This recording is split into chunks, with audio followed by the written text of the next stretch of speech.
All right, and so I'm going to go over some probing now. We are using the Marquis this time. It's different from the UNC because it is in increments.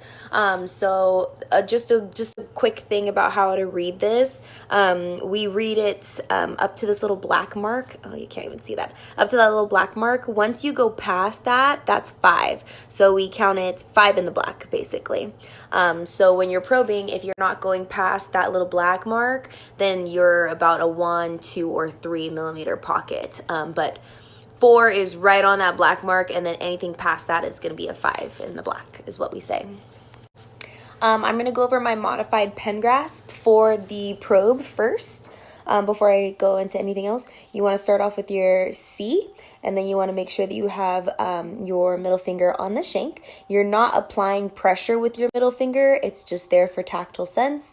And then you have your index, or your ring finger is your fulcrum. So you're only applying about 15 grams of pressure when you're probing, which is about the weight of the instrument. So you're not pressing and making a pocket, you're lightly walking against the epithelium of the gum.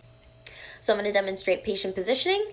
Since we are probing, this is going to be mandibular anterior facial surfaces. So since it's mandibular, we're going to make sure our patient is at semi-supine. You can have them turn a little bit towards you, and you're actually at an 8 o'clock position. So you want to make sure you're not chicken winged out, and you're nice and close to the patient. So you're right in this kind of space, if you can see this position. All right, so we are at an 8 o'clock position. Our patient is turned a little bit towards us, so then we don't have to chicken wing out. And then we want to make sure that we are only applying the weight of the instruments, so 15 milligrams, not grams, of pressure. And we're starting at the distal, and we want to make sure that we are adapting in an ice cream cone shape. So can't really see an ice cream cone shape on this image. It's not really 3D, but my Type It On's coming on Sunday, so bear with me. So you want to make sure that you are adapting, and you want to walk inside of the sulcus. So you don't want to come in and out of the sulcus every time.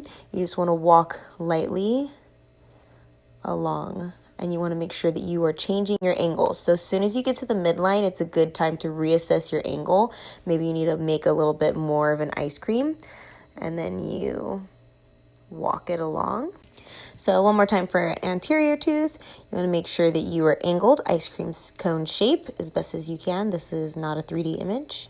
And then you want to make sure that you are adapting, staying inside the sulcus, walking, and then as soon as you get to that medial line angle, it's good to check it. Maybe you need to adjust it, and then go ahead into the interproximal surface. You want to make sure that you do get in between, so you're measuring the cole.